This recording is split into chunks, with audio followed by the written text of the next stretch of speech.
We actually met working on a race car engineering project. I was running one division of this project they have where different universities build race cars and go compete. And Jason had just arrived his first week of freshman year. It may have been 3 days into school, actually. Yeah. But of course, number one priority was, okay, where's the race car engineering team? Never mind anything else. So we've worked on projects for almost 20 years. Also, both of us worked at BMW's technology office in Palo Alto in the Silicon Valley.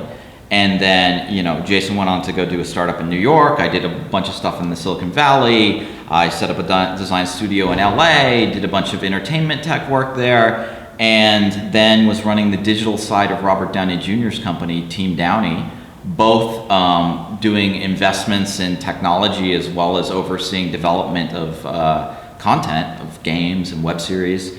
And we really stumbled upon a lack of tools in this space. And this was back several years ago. And I said, Jason, come out from New York and check out what's going on in the video space, because we really need some more tools and support for what's going on. And that was really how it started. That was really the start, early 2012. And we spent a lot of time looking at the market and really trying to go deep and understand what the interesting and unique challenges were that these digital native creators were facing, and why some people were seeing such incredible success while others were struggling in the space. Really, the outgrowth of Epoxy as a product and a platform and a company came directly from the findings there in that kind of unique look at the market. Broadly, we were trying to figure out, why were these people who started without a lot of resources, oftentimes out of their bedroom, finding massive success when a lot of the studios and networks that were dabbling in the space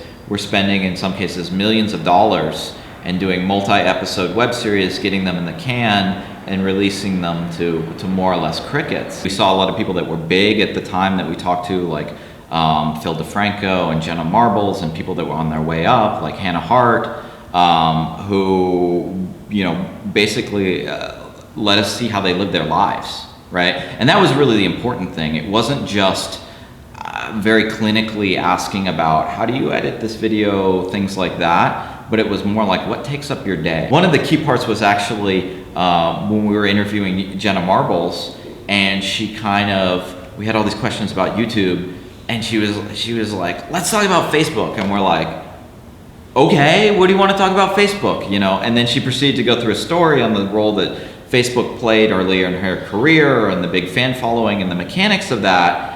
And all of a sudden we went back to all of our other notes and we're like, wow, every single person that we have interviewed has talked about some other platform outside of YouTube that's had some fan dynamic that has had a big impact on what they're doing. And that immediately jumped out to us that we need a tool set to support this. And I think the three big takeaways from all that research were that this world was fundamentally multi-platform, fundamentally multi-format, and fundamentally two-way. And those are the three big differentiators from how traditional media had been thinking about it till that point, that allowed these people to succeed with the rapid growth that they had and really start defining the market. In a lot of cases, there was so much activity on those platforms, places like Facebook and Twitter, before they even had their own video products. And it was kind of obvious that there's so much activity going on here around these creators that these platforms are going to be important. And fast forward, 2 or 3 years from then, and they've turned out to be so, right? With, Facebook doing their native video product, which is just growing, and Twitter releasing their native video product. And we've gone on to embrace those native video products and allow creators to push content and interact with their audience on those platforms. And we just see that happening more and more. This is going to be a diverse world.